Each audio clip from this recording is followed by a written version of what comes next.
Welcome to the Aquarian Shaman broadcast. I'm Star Wolf, your shamanic host, and I'm here to teach you how to transform yourself and transform the world. Twice a month, we'll be exploring how to develop shamanic psycho-spiritual practices to support transformation while expanding your energy field in a way that can also support others.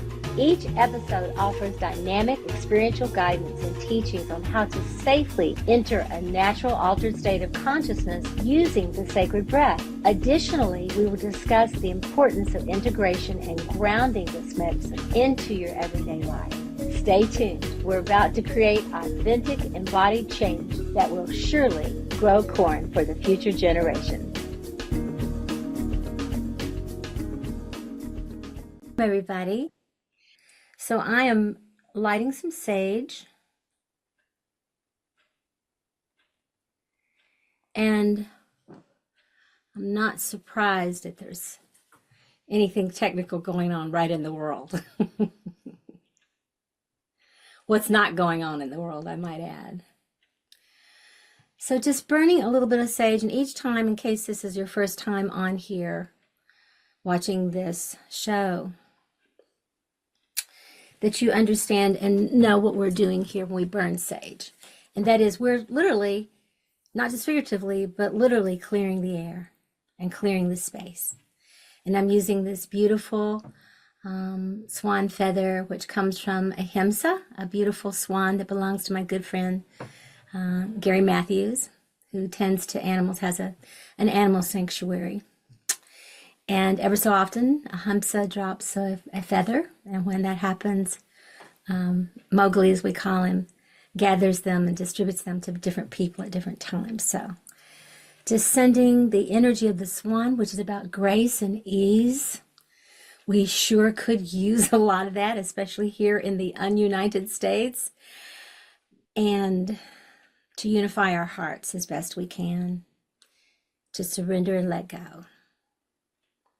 So in my first episode of the program earlier this year, I did a full-on hour journey with the wheel.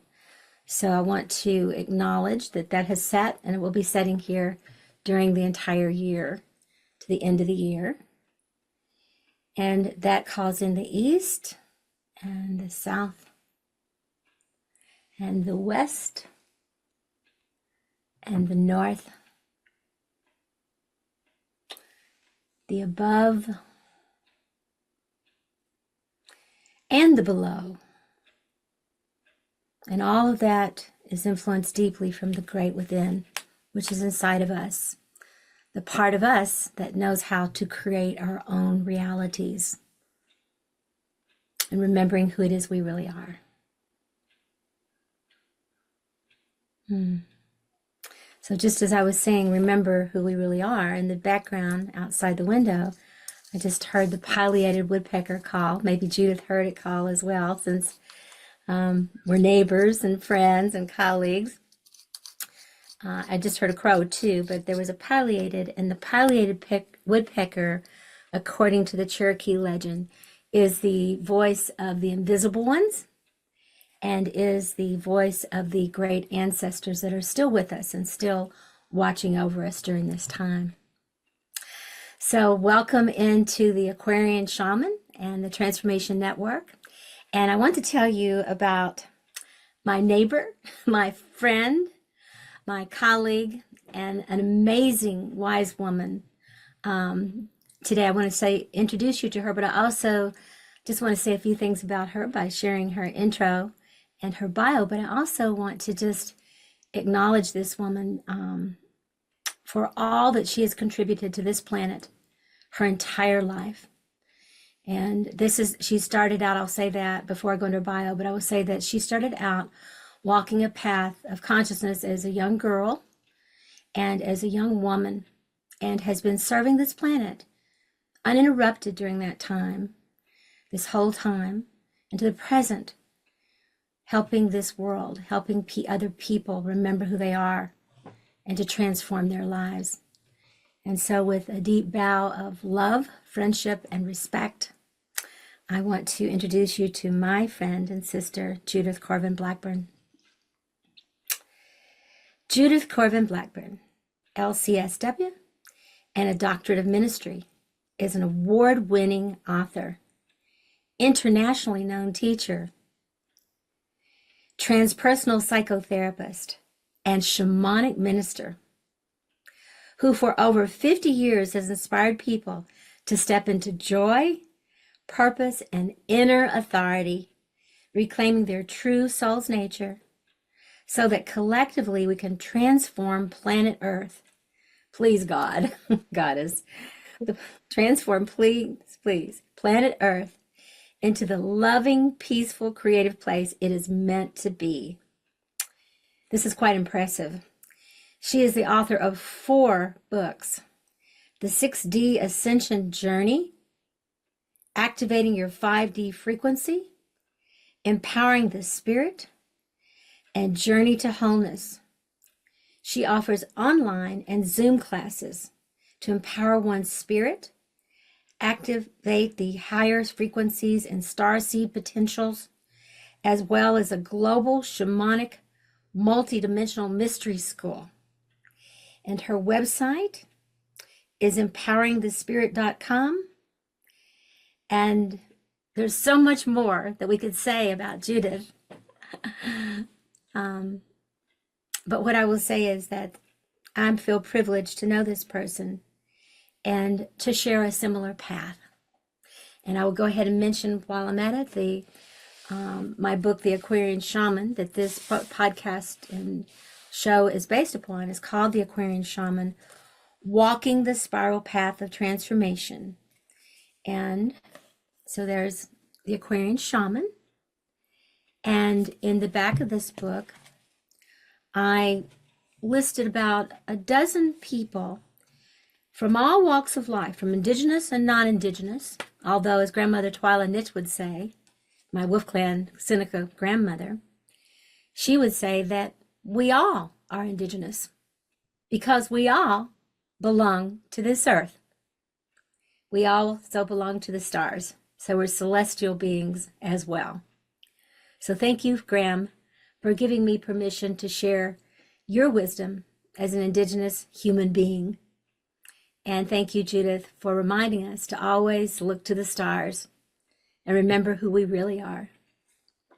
So in this book, right in between Heather Ashamara, my dear sister, and grandmother Blue Star, Barbara Batali, as Judith, there's a good place to be situated between, and lots of other wonderful shamans from all walks of life. But there she is. And I want to thank you for being that Aquarian shaman, Judith, regardless of what we call it. You know, it's walkers between the worlds, and that's exactly what you teach. So welcome, and I'm so glad you're here. And yeah, we're going to just dive in. So you can start wherever you'd like to tell us a little bit more about yourself, or your whatever you want to begin, your book, whatever, however you'd like to begin about yourself. Okay, well, let me begin by thanking you, Star Wolf. Such a sweet introduction. And so, the passion that we both share about doing our best to shift this planet. And while we may use somewhat different language, it's very much the same work. And, I see us all as part of this higher dimensional team. Yes. So many really fabulous teachers around the planet.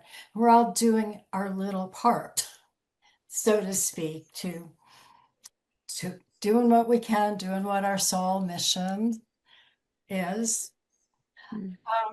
So I'm not sure. Can you tell us a little bit about how you got on your path? I mean, did you just plop down and start teaching, or did something happen in your life, or how, everybody has a story about, what as a child even began to draw them to their path that they're still on, and it's just evolved on that spiral. So can you tell us a little bit about how you found your way into all of this? Sure. The most dramatic thing happened in my late 20s, but prior to that, when you talked about childhood, because part of the way I was drawn into mysticism and what we would call shamanic consciousness was through astrology. And when I was a child, I lived in Springfield, Massachusetts, and they had it's a fairly small city, but they had a planetarium. And my father loved it. So he would take me to the planetarium. And I was just fascinated to learn all of this about the stars. And this was 1950, maybe four. So I would have been 8. Um, Around those times, at those days, women, if you worked when you were grown up, could only be teachers or nurses. I wanted to be an actress with a hobby in astronomy because I didn't know I could be an astronomer. So, and then I realized as I got older and I was introduced to astrology, that was really what had pulled me in. And the other piece was I was always open as soon as I would find out about, um, again, what we would call non-linear, non 3D thinking in whatever way it came through, psychic phenomena. I had precognitive dreams in high school and college that were like exact. And that never seemed weird to me, which Hmm. weird, right? Um, I was a self-proclaimed atheist. My father was an atheist. Well, he was really an agnostic, but I don't think he had that word. So he called himself. We had had a discussion when I was about 12, and I thought, that makes a lot of sense. This idea of a guy in the sky is really kind of stupid. So I held on to that for quite a while. Even when I started being more open to spiritual things, as I say, I got interested in astrology and psychic stuff and yoga and consciousness. It was 60s by that time. Right, Uh, right. but it wasn't until my late 20s when a friend of mine had given me Yogananda's book, The Autobiography of a Yogi, which it's amazing how that book has influenced so many of us. And what I would do is, because I was working partly, I think at that point I was working pretty much for myself. So I didn't have to be at work at 10 in the morning or 9 in the morning or 8 in the morning, which always worked better for me. So I would start my day off reading about 3 pages from the autobiography of a yogi, and then I would do yoga. And what began to happen is my consciousness really started opening. And one evening, I had this huge awakening, is what I would call it, where I had a vision of, um, you see, I've told this story a lot, and all of a sudden I'm blanking a little bit. It was like the dimensions opened in front of me. Mm. And I'm not very visual, I'm much more kinesthetic, but I could actually see it opening. It was full moon in Scorpio, by the way. And I was already paying attention to astrology at that point. And I knew I could see into all sorts of different realms. But I also knew because I had gone through graduate school at this point, and I was practicing psychotherapy, and and it had already brought in somewhat of a spiritual perspective, even though I would have said I was an atheist. And but I knew that I didn't have enough ego development to let it continue, that I Mm. had to ground and grow a little more. However, and then the next thing I knew, I was down on my knees weeping, and I realized it was the concept of grace. Mm. It changed my life. I mean, that was it. I call it my conversionary experience. How From old that, were you, Judith? I How was old were you? about 27 or 28, right before my Saturn return. So that was it. And I've continued ever since. And of course, as you know, Star Wolf, what happened to this? We begin to meet all sorts of people that also have similar interests. And I also had a social, I was very concerned about social issues Mhm. from a young age. But in college, I got involved in the NAACP. I was very concerned about civil rights movement.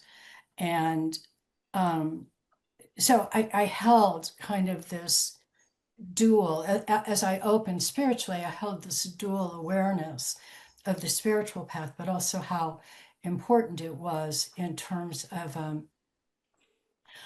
making this earth a fair place.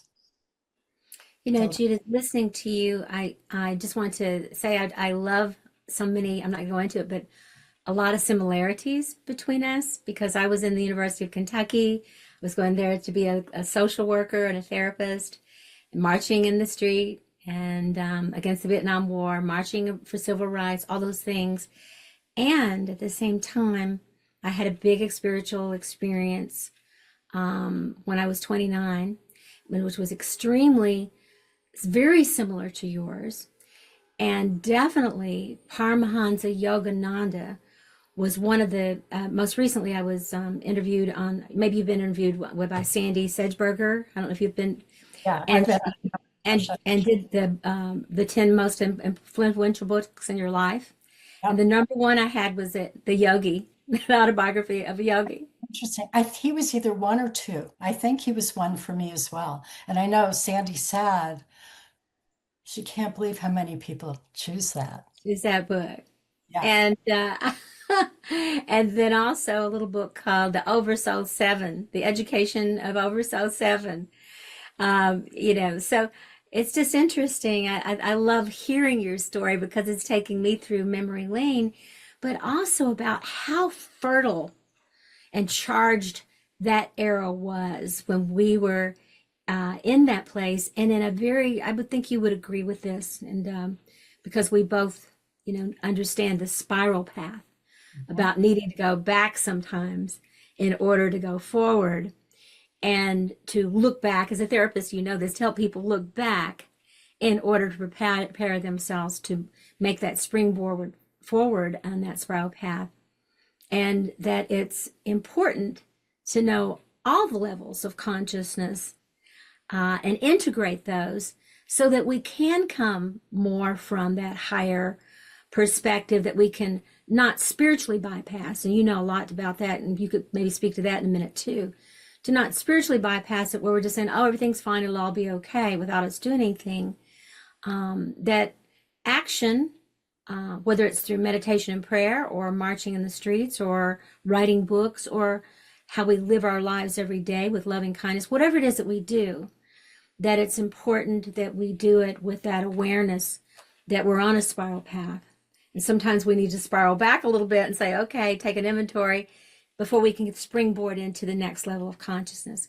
Can you speak about that energy of the spiral, or how we get to those different levels of consciousness? Yeah, I think that's, of course, Star. Well, if I know that's, a pinnacle of your teaching, but it is so important because it's how we grow. And what often happens, I'll find with students, especially after I published my Activating Your 5D Frequency book. And thank you very much for helping me get that contract because that got it out really around the world. The Once people experienced what it felt like and knew how to name, oh, I'm in my 5D frequency, they got really upset if they crashed back to 3D. Luck with that, right? I know I do. I get depressed about it. I'm like, oh no.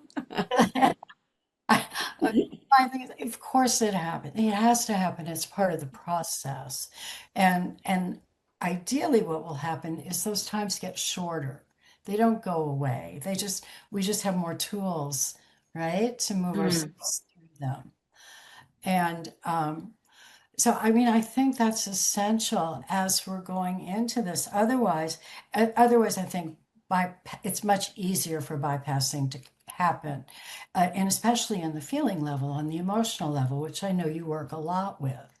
So, yeah, I can see it from a great perspective. I am so conscious. Oh, wait a minute. I'm bypassing, and it's all beautiful, except when it's not. What happens if we bypass it? This is, again, we are very similar, but we have Yeah. our own path in, so to speak, right?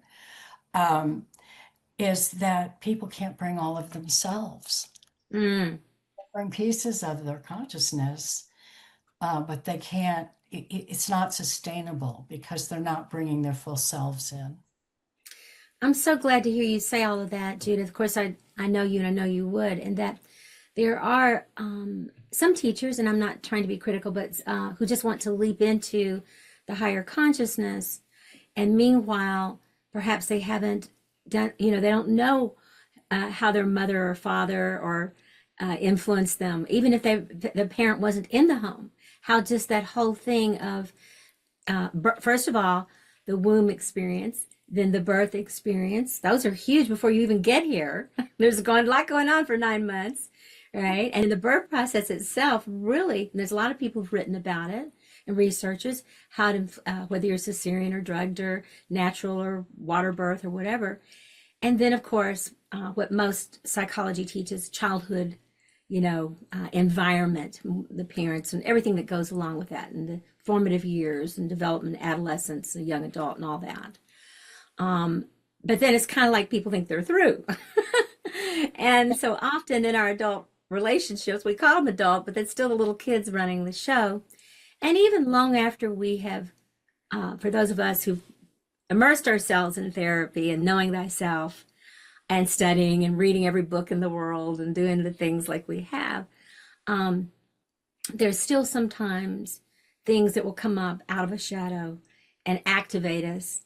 And instead of seeing, for me, although I don't like that and I don't want it to happen and it's humiliating, I realize, oh, there's that piece that's given me an opportunity to go deeper into the darkness, if you will, and to claim that peace and to take responsibility for healing it and moving it into that higher level of consciousness where I can see the bigger story and say, oh, Goddess, thank you for this too.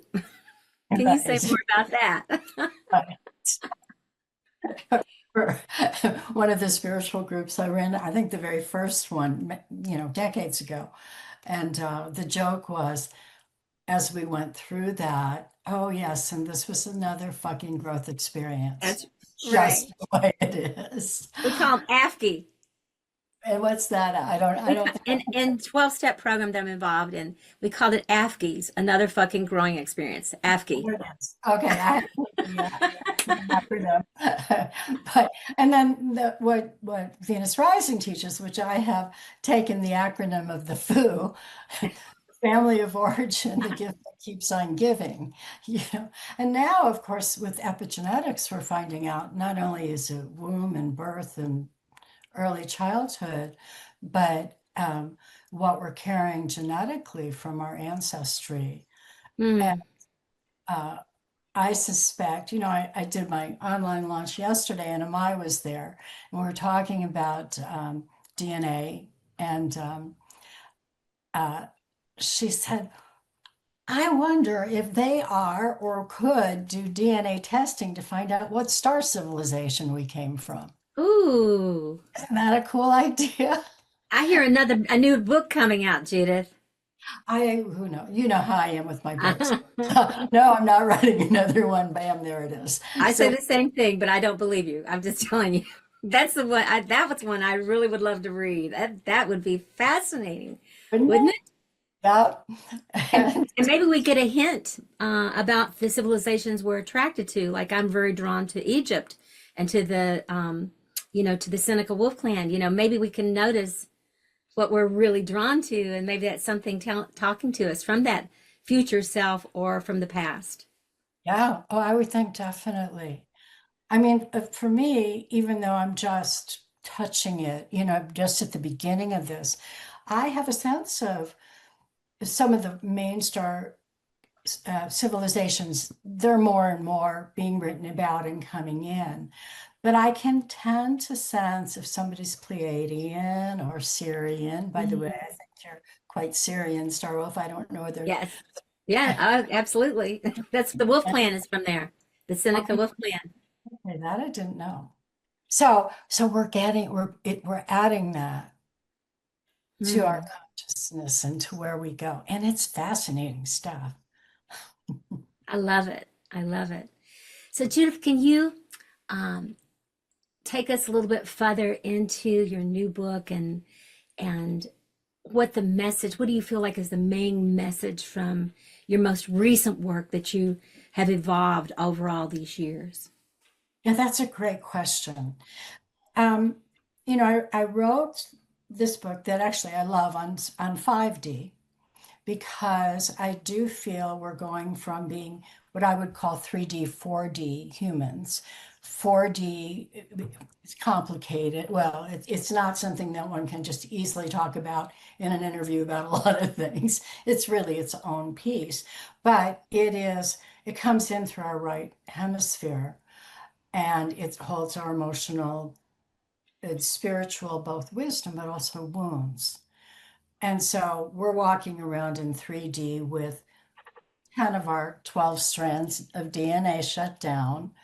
Um, and the, uh, yeah, that which just got me distracted. Let me pull back here for a second. Um, and we're stuck in kind of this 3D, 4D frequency. And 4D is very active and we don't realize it, but it is really part of what an undealt with, Mm, unnavigated. It's part of what's helping create, no, it's helping what manifests the craziness, which is kind of mm, onions. So we're in this evolutionary process of, for the first piece for me, I was thinking, well, we're stepping into 5D. And now there are teachers all over the planet talking about 5D. And then I thought about it a little bit more.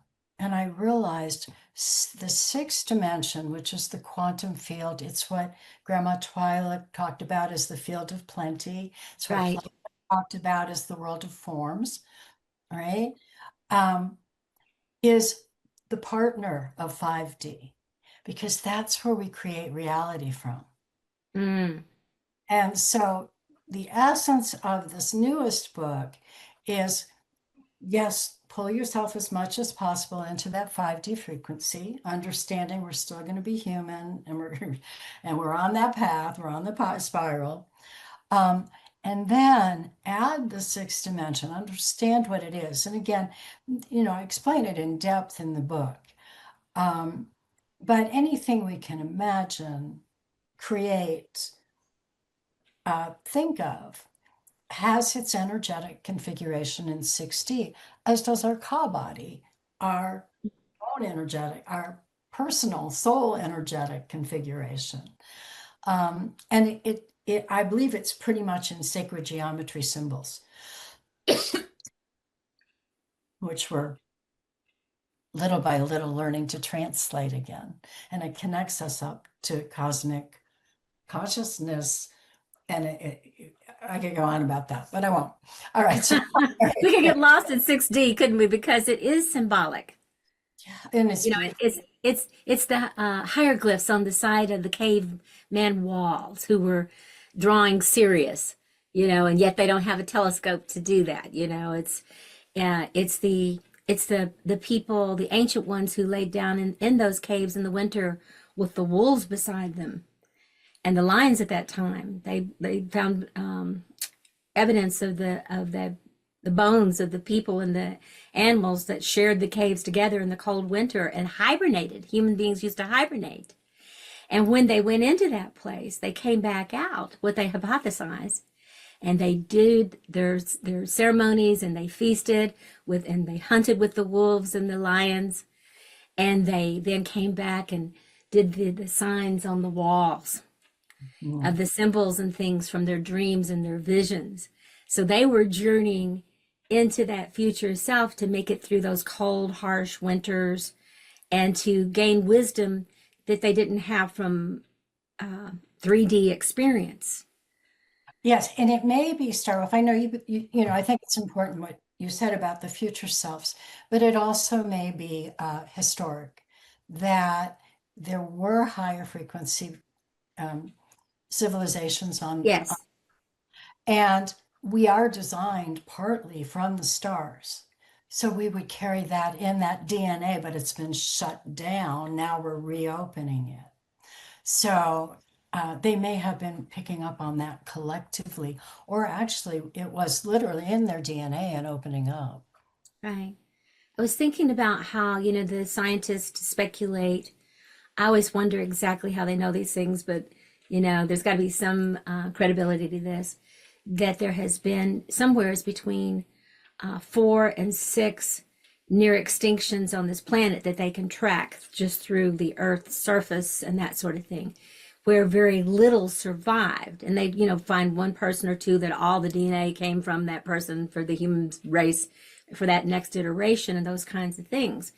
So there's no telling how many times that the pyramids and the things all around the world that keep being discovered under oceans, in volcanoes, in canyons, in deep forests, that they keep saying, now this is the oldest, and this is the oldest, and this is the oldest, and all those kinds of things. And what I've come to in my own, like, wow, they just keep finding more and more and more. And then we accept that as that's the reality. And, we don't, I think sometimes we're just getting just little pieces of the puzzle. And there's a lot that we can put together logically, but a lot of it has to be come from more from our visionary self and our intuitive self and from our own DNA that has those codes. Because I don't know that anyone else can really tell us the truth. And you and I both refer people back to themselves. And so I'll turn that back to you. Well, and that's really, a key point in my book is that consensus reality has pretty much been shattered. We don't know what's real anymore with AI. It goes on and on. Fake facts. Okay, so um, the only way you can really tune in to what is potentially true is to clear inner stuff enough that we can go in and really read that resonance. I think that's essential. And the piece about creating reality is that most of reality, even with all that DNA shut down, we've still been creating reality, but pretty much from our unconscious, from our Mm, wound trauma, rather than from that visionary piece, which I think is connected to those 10 other strands mm-hmm. that have been opening. Probably for people like you and I, Starwolf opened early before we had any clue of what that was. But our whole generation, and even though I'm a bit older than you, we're still part of that baby boomer generation. And so, so as we realize that collectively, we can create a new reality as well as personally. We can do it from a sense of being conscious. We can shift the planet. And that's where my deepest passion comes. So a lot of that's in the book. So, Judith, do you think I don't want to put you on the spot too much here, but do you think you could do about a 5 minute little journey for us of some kind here? Do you think to touch in somewhere? All It could be right. longer than 5. It could be 10 minutes, actually. I'm looking here how much time we have. Sure, actually, start off, but let me go in and see what comes through. Yes. Okay. Maybe you could just bring something through your 6D consciousness for us, whether it's a message or whatever. And so we'll just open to receive that. And I'm going to close my eyes. So Okay. All right. I'm going to close my eyes too, see what comes through. beautiful.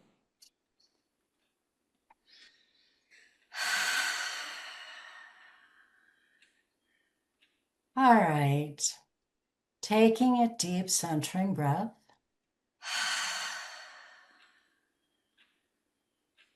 Releasing any concerns, releasing any distractions,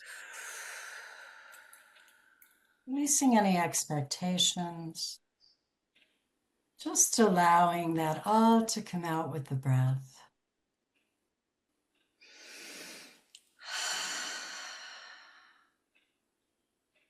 And on the inhale, pulling in a sense of calm, a sense of openness, and drawing in tiny golden spirals filled with light, filled with love, and allowing those spirals to activate every cell in your body.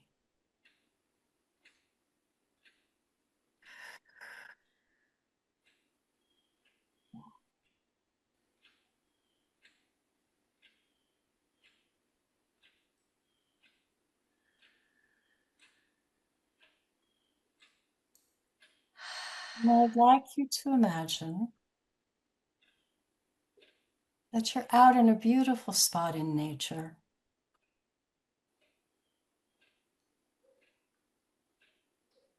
It might be a meadow or a mountain or the ocean.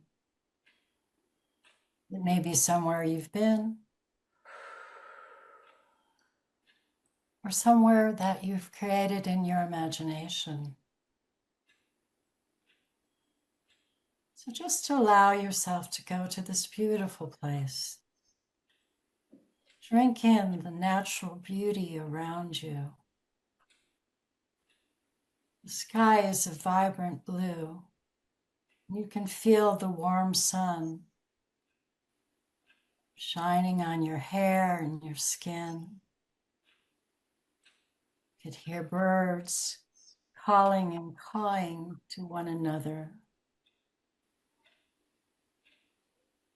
Perhaps you hear the waves crashing on the shore, or perhaps you're walking and hear twigs crunching under your feet.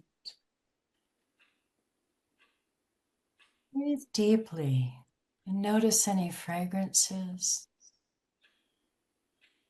And spend a moment walking around and touching, whether it's tree trunks or the earth, or flowers, or stones, and just feeling their energy.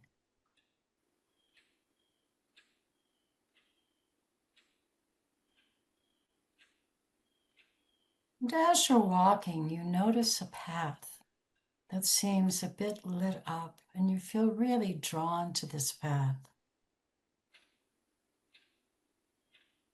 And so you walk over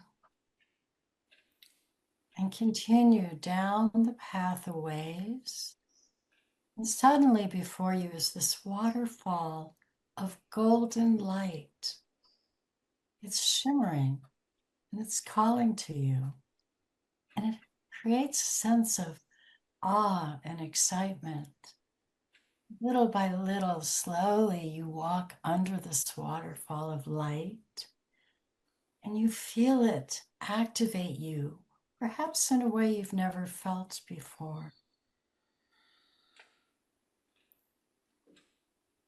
And you just luxuriate in this feeling, realizing that you also feel lighter and lighter.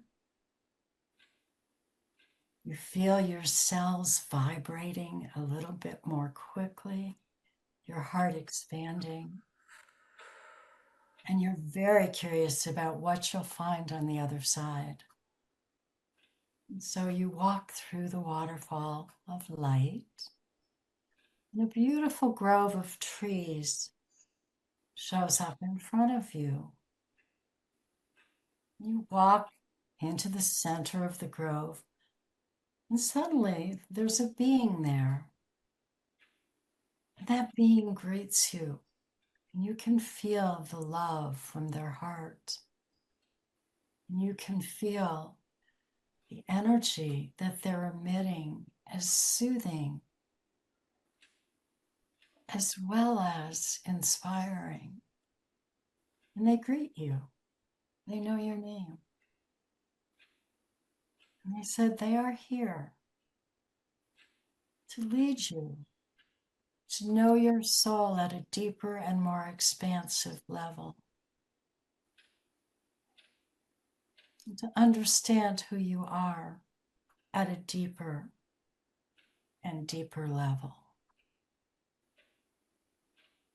And so you chat with them for a bit. Perhaps they take you over to sit on a bench.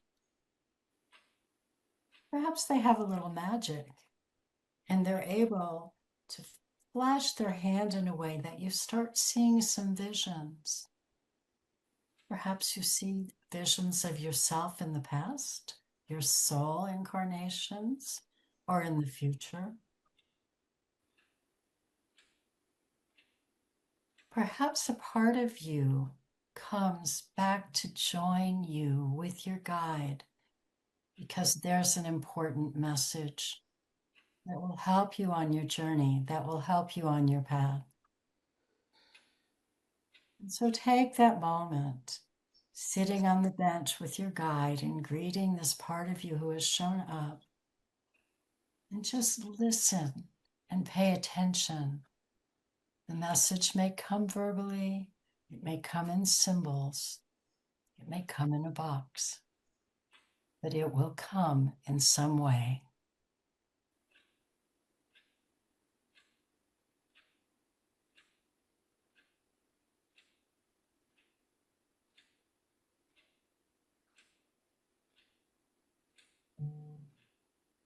Once you have your message, thank your future past self, thank your guide.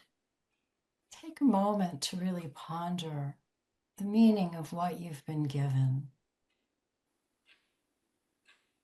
how it feels, perhaps how you see it, even maybe how you hear it. And carrying that message with you in whatever form. Thank your guide, thank yourselves that showed up. Turn back, bringing yourself in the message through the waterfall of light until you come back to where you started. And then wiggle your fingers and toes and bring your consciousness back into 3D awareness.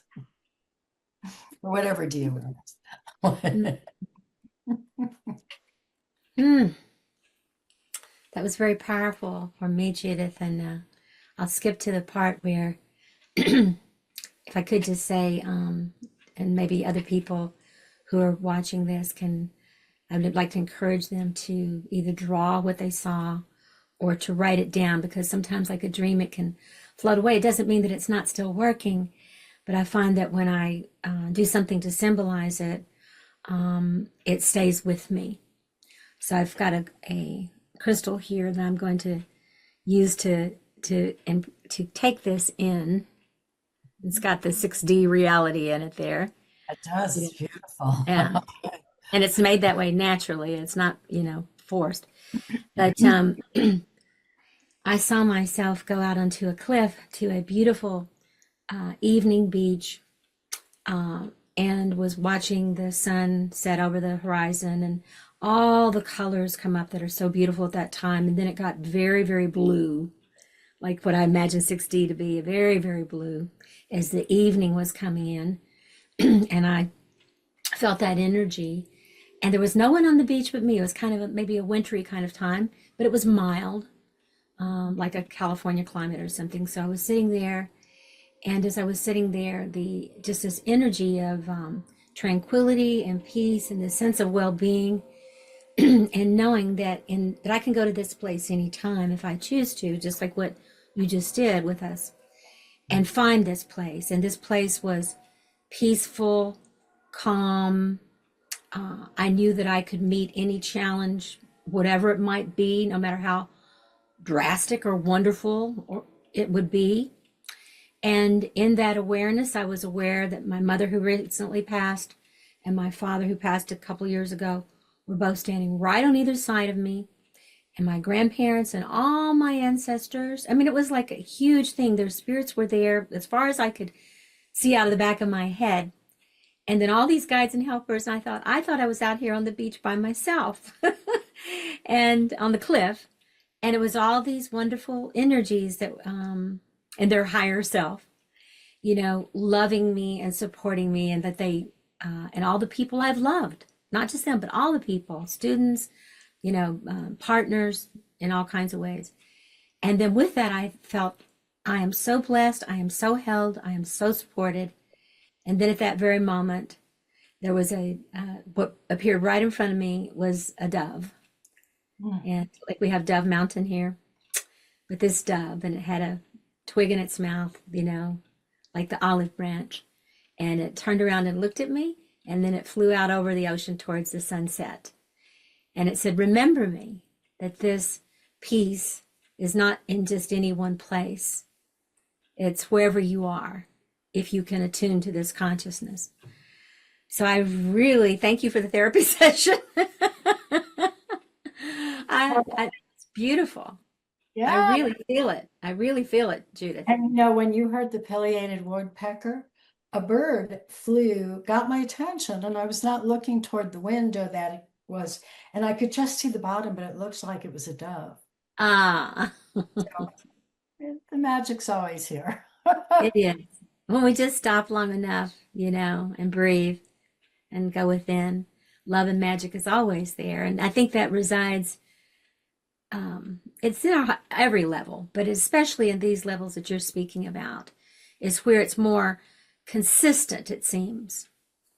And could you say something about that, since we have about 10 minutes left, 9 or 10 minutes?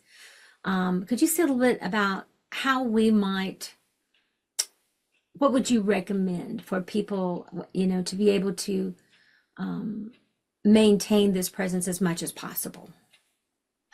Okay, well, the first thing I'd recommend is no, you're not going to. But that doesn't Darn mean it. that doesn't mean you can't do your job. Okay. I love that what you talked about, that symbol. So it's something concrete. And so every time you hold that, it helps get back to that space. The other piece that I think is is really universal and so important that you spoke into Starwolf in talking about your journey was that sense of well-being. And this is and this is one reason we have to clear all that old stuff out so that we have an openness to be able to feel when something's really working right and when it isn't. Mm.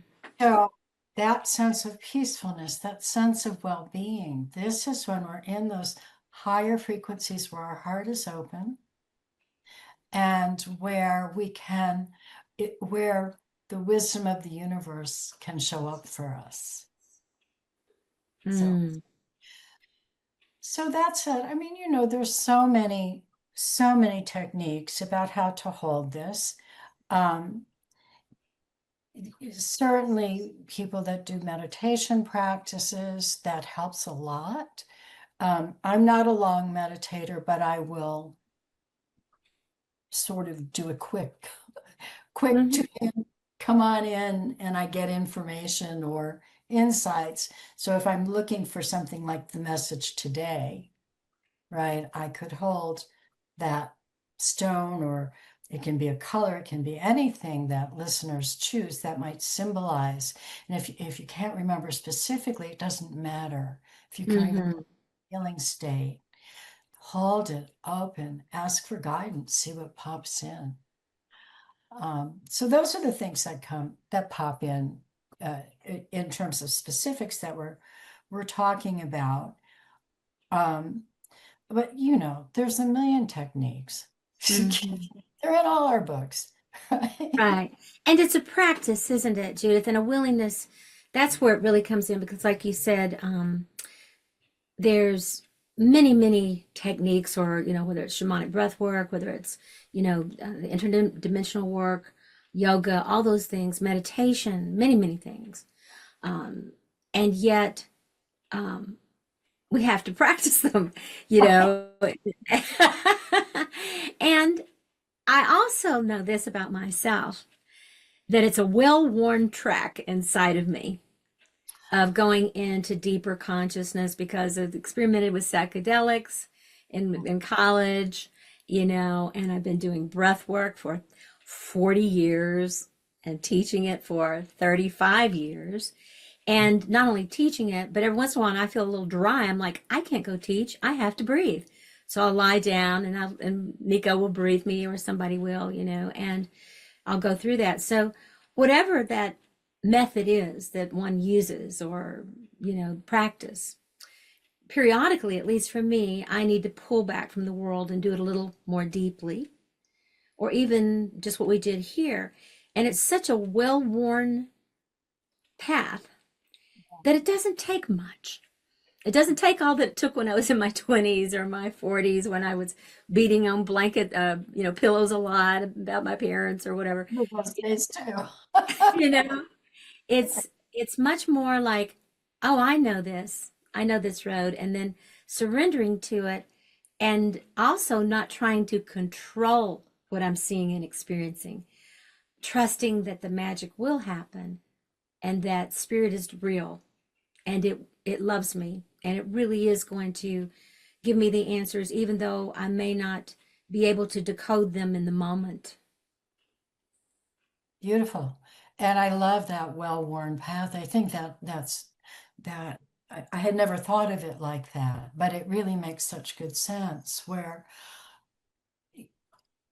there we have trained ourselves essentially to be able to go in and absorb this. And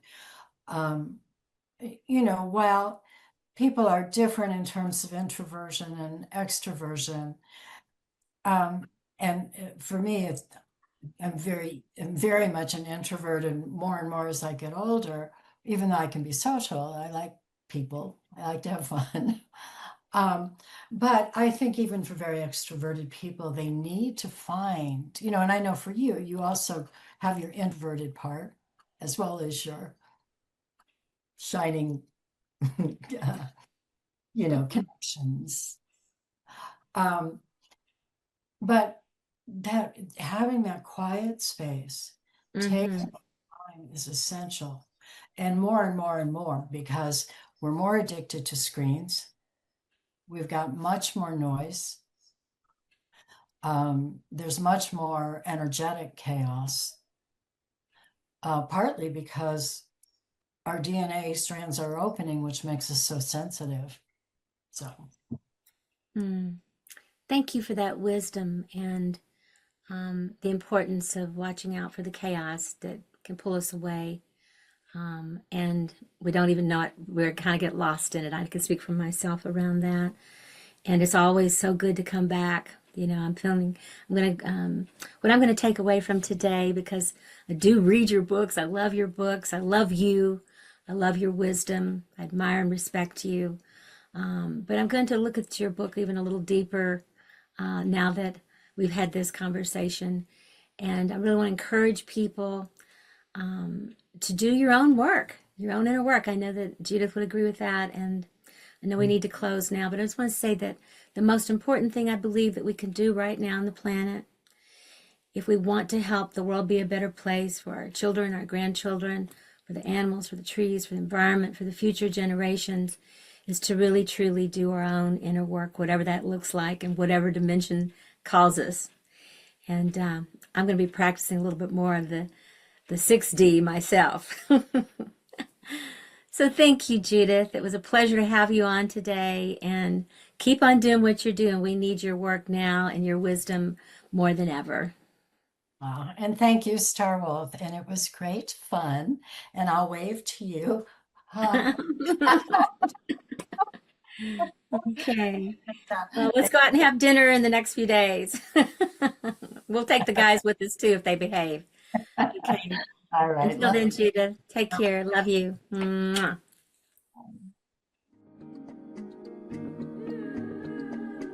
This is Star Wolf, and you've been listening to the Experiential Aquarian Shaman broadcast. Transform yourself, transform the world.